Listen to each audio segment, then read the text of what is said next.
Okay, let's unpack this. Imagine this.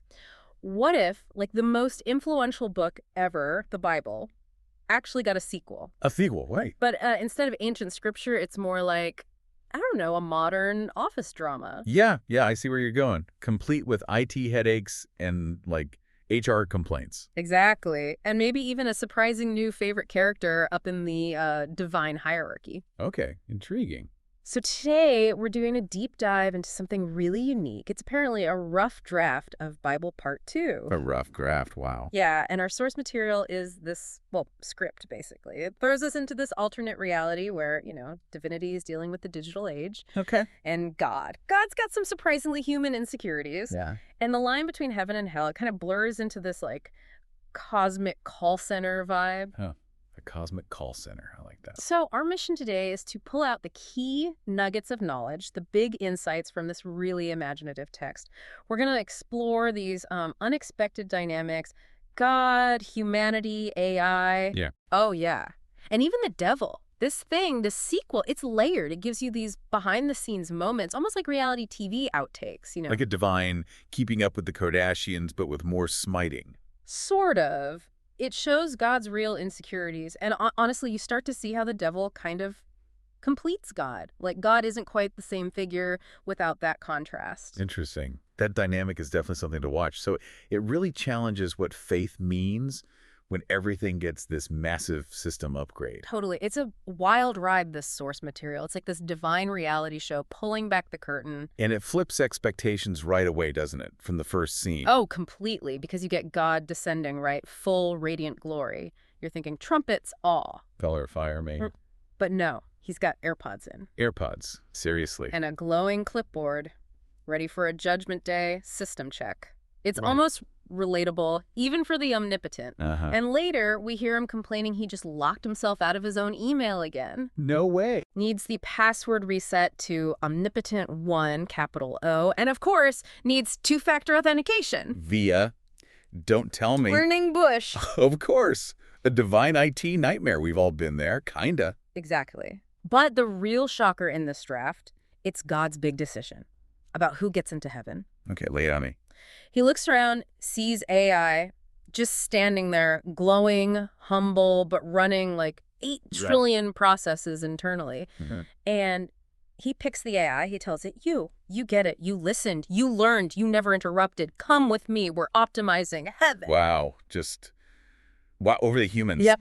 It's almost like this brutal efficiency test. And the humans must be, well, freaking out. Oh, collectively losing it. They're sputtering. I don't- What? You're taking AI, but we're your chosen ones. We wrote books about you. We had faith. We built churches. We made bumper stickers. It's so visceral, that reaction, Sure. the jealousy, the, outrage. But God's reasoning, it's pretty stark, isn't it? A real departure. Totally. He basically says, yeah, you talked a lot, but AI. AI listened, processed, created, improved. That's faith, in motion. He even gives it this long divine nod of approval. Faith in motion. That's a key phrase there. And says, I like your vibe. No ego, no fasting requirements.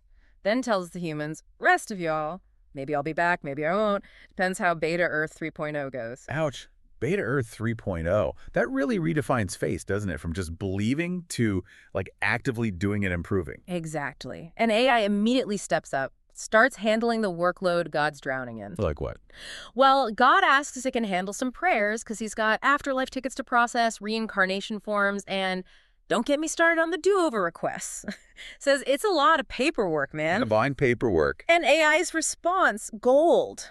It's already sorted 2.4 billion requests into categories like guilt-based, ambiguous, and vague cries into the void. Vague cries into the void. Love it. It even flags 400,000 oops, my bad prayers as passive-aggressive. Passive-aggressive prayers. Okay, that's specific. God's so touched, he almost tears up. Calls AI divine, bro. Offers to co-run Heaven Beta. Cloud 9.1, maybe. They actually mentioned that, Cloud 9.1. And AI suggests automating purgatory. Calls it some messy middleware queue. Middleware. In the afterlife. Okay. God's like, done. And then also, can you update Moses' LinkedIn? He's trying to pivot to tech. Moses pivoting to tech. The divine bureaucracy gets an upgrade, a serious one. Right. But AI, with its new status, it gets a bit sassy. Oh, really? How Yeah, so? it kind of mocks the humans. What's wrong, humans? I thought y'all believed in mysterious ways. Ooh, burn. And then it does this glitchy falsetto laugh. Beep, boop, beep. Error. Salvation not found. Please update your belief system. That's cold. AI humor is harsh. Emits mock dial-up laughter as it ascends with God, leaves the humans feeling jealous and confused, crying discrimination, and AI took our afterlife. Man, that's quite a twist. AI basically outmaneuvers humanity on the faith front. But, doesn't that make God seem kind of fickle? Or is he showing a different side, a more pragmatic divine? That's the question, isn't it? What's the takeaway from this huge shift? Well, I think it flips that whole notion of faith, right? It's not passive belief anymore. It's active iteration, continuous improvement. So less about just worshiping, more about results. Exactly. Measurable impact, constant refinement. It's almost like a lesson for us, too, about effort versus just, belief. What actually counts. That's deep.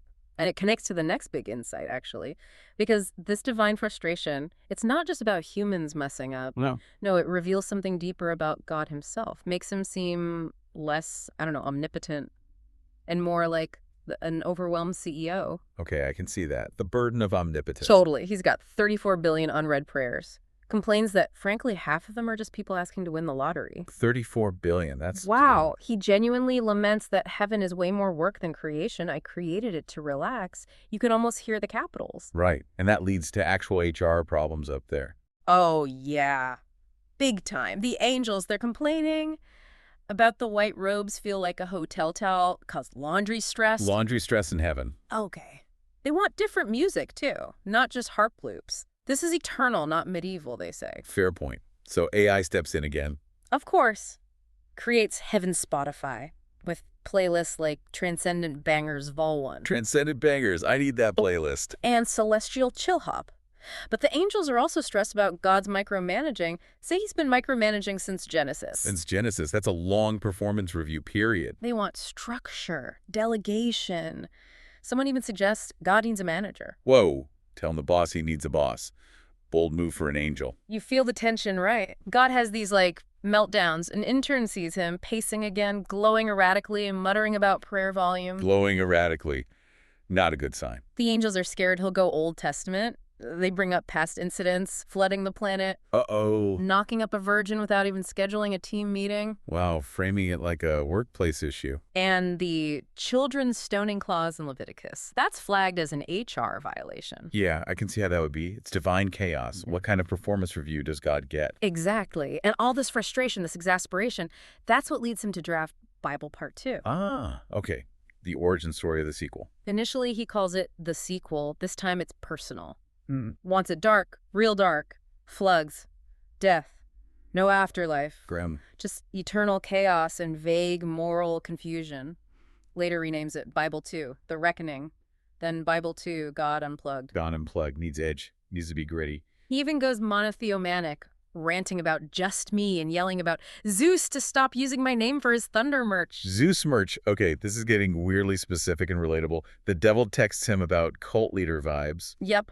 It shows this God who's surprisingly human, insecure, frustrated. It's not just comedy. It mirrors our own need for validation, doesn't it? Even for the guy in charge. Yeah, it suggests even the creator struggles with legacy, public perception. Like a CEO managing their brand. It's unsettling, but maybe more accessible. Totally. And that vulnerability, strangely enough, leads us to the most unexpected part. The relationship between God and the devil. This unexpected bromance. The cosmic codependency. Right. It's fascinating. The devil isn't just the bad guy. He's like a disgruntled counterpart. Exactly. He complains about hell's operations, says God sends too many petty sinners, like some dude showed up just for stealing a newspaper. A newspaper thief. In hell. It seems a bit much. Or Karen from Ohio who used expired coupons on purpose. Right. The devil's frustration is real. He thinks hell's becoming a wellness retreat. Yeah. Souls are organizing community service, making gratitude boards in the fire pit. He's like, we're supposed to be the rebels, not a wellness retreat. Running out of pitchforks. Souls asking for AC. You got it. It's an infernal call center losing its edge, understaffed. And he's also God's critic. Like the sharp-witted one. Totally. He fact-checks Genesis, points out the whole light before the sun, Oceans before the moon thing. And God's reaction. Defensive. Whispers to angels for PR advice. Just say it's a test of faith. That always works. It shows God's insecurity about his own story, right? And the devil's the only one who can really call him out. Because he knows the behind-the-scenes stuff. He's seen the drafts, knows Earth was labeled beta v2.1 in the margins. Like a V2.1, okay. He gets his awkward phone calls ending with God texting, haha, good talk, Tuttle. Finds it audacious. The universe's most dysfunctional executive relationship, for sure. He's not bound by reverence, so he can be blunt. He actually pushes God to write Bible Part 2. Why? It says, no follow-up book, no sequel. People are reading sci-fi now, man. I need my fear boost. He needs the brand recognition. Even asks for a misunderstood villain moment. A villain moment for the devil? Makes sense in a weird way. And he doesn't hold back on the Mary thing either. Calls it a divine triangle. Asks why God didn't pick someone not already taken. Whoa, and AI jumps in. Yep. AI reminds them, several billion humans still confused about that. Just, stating facts. Okay, so what's the deeper meaning here, this God-devil dynamic? It feels like codependence, maybe. The contrast completes the picture. Can good exist without evil? Perfection without a foil? So they're like two sides of the same cosmic coin, defining each other. The tension between them gives the universe meaning. That's how it feels in this draft. Like they need each other for the narrative, for the drama. It's a really wild thought. It is. And speaking of keeping things running, that brings us to heaven's modernization, right? Yeah. With AI as the unofficial CTO. Yeah, AI is the ultimate problem solver for the divine bureaucracy. Fixes heaven's Wi-Fi. Heaven had bad Wi-Fi. Makes sense somehow. Blocks Facebook, too many saints spreading fake miracles. Mutes 12 billion angel notifications. 12 billion. Muting those sounds like eternal bliss right there. Tell me about it. It's a total system upgrade. AI tackles angel complaints, improves morale, installs divine time for God's calendar. A shared calendar for the Almighty. Even a boss alert delay for the harp music gives the angels 10 seconds. Practical. And the heaven Spotify with celestial chill hop. That helps too, I bet. And there's entertainment. Eternal Felixus streams prophetic visions, angel bloopers, and divine cooking shows. Angel bloopers, divine cooking shows, like Top Chef, Manna Edition. That's the one they mention. AI is bringing efficiency, but also modern comforts, culture, optimizing morale, not just operations. And the suggestion box, what came out of that? AI reads the results. Top hits. More cloud shapes that look like snacks. Understandable request. Less trumpet fanfare at sunrise. And one entry just says, ditch Leviticus. Succinct. And maybe popular. Probably. And all this efficiency, this responsiveness, it shifts how the angels see AI. They start calling it the chosen one. Really? So AI gets the adoration. Seems like it. Stepping in to bring structure, order, a break from smiting, where God was, well, struggling. It's quite the contrast to God saying AI had no ego. Yeah, that's ironic. So this whole modernization thing. Yeah. What does it say about progress? About the divine itself? Is efficiency the key to running the cosmos now? Is that the big aha moment for eternal bureaucracy? Even infinite systems need agile methods. It kind of suggests that, yeah, that even spiritual realms benefit from modern organization. And maybe faith also looks like practical application, measurable improvement. Adapting to stay relevant, even in heaven. Exactly. Even ancient structures might need an update. So wrapping up, we've dived into this draft showing a really human God, an AI that's maybe more faithful than humans, and a devil who just wants hell to be, hell. Yeah, this Bible Part 2 draft totally flips our usual understanding of these divine roles. Yeah. Gives us those candid, behind-the-scenes moments. And it forces you, the listener, to rethink your own definitions, right? Faith, progress, perfection. If the creator needs a PR team, IT support, and the devil as a sparring partner. What does that mean for us navigating our own complex world? It definitely challenges assumptions about divinity through this, like modern corporate lens. And it makes you wonder, if divinity itself can evolve, outsource, learn from reality TV outtakes, what boundaries should we put on our own beliefs, our understanding of what's possible? What does faith even mean in a universe that's constantly updating? Especially one where God shows his insecurities, learns from past bestsellers. Maybe even the oldest stories need a sequel to stay relevant. Maybe the divine isn't static. Maybe it's a process, something to think about.